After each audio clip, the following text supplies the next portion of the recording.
السلام عليكم. درس اليوم هو الدرس الثاني للحام الميسنج أو النحاس الأصفر. لحامه سهل أيضا، بس يحتاج لحرارة أكثر، يراد له انتباه. كيف؟ الآن عندنا قطعتين نريد نجمعهم. الدرس الأول كان تذويب النحاس، شفتوا أنتم موجود على اليوتيوب. الآن راح نلحم مع سلك نحاس. قطعتين، أو هذه أحلى، نفس الطول يعني. أوكي، راح نثبت قطعة على قطعة.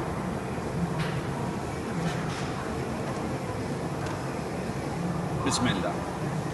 نوع التيار دي سي مباشر عادي، وليس اي سي انا سويته. كمية الغاز 10 لتر ارجون نقي.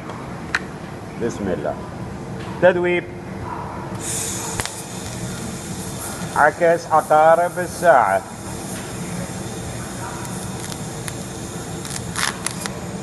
هوب، جهة ثانية.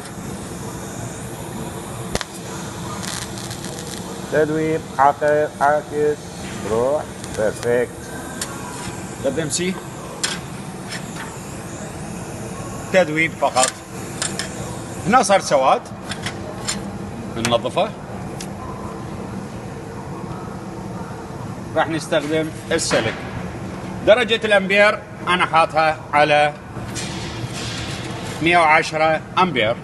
خلي التنغستين قريب. نوعية التنغستين انا مستخدم البنفسجي. راح نذوب.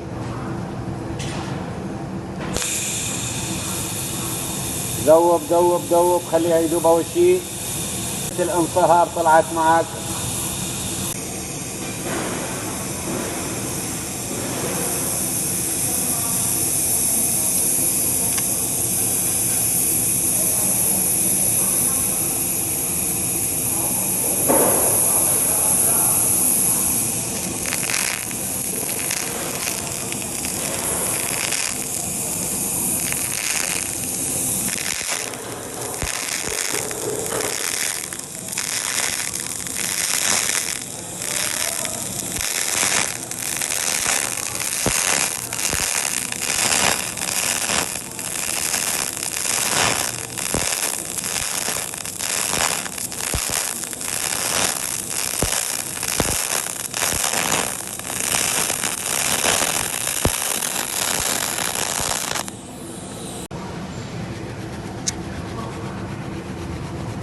بسم الله.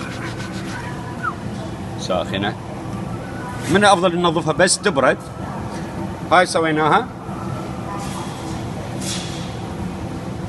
نعيد المعطيات. نوعية الكهرباء المستخدمة كهرباء مباشرة دي سي عادي. كمية الارجون الخارجة المتدفقة 10 بار او 10 لتر بالدقيقة. نوعية التنغستين البنفسجية اللي اعطيتكم دروس فيها، ما استخدمت خضراء او ذهبية او استخدمت البنفسجية الستاندرد. اتدرب على هذا الاسلوب وان شاء الله يصير لحامك احسن من هذا اللحام مالتي، لان احنا ما نستخدم هالامور. والتوفيق للجميع ان شاء الله.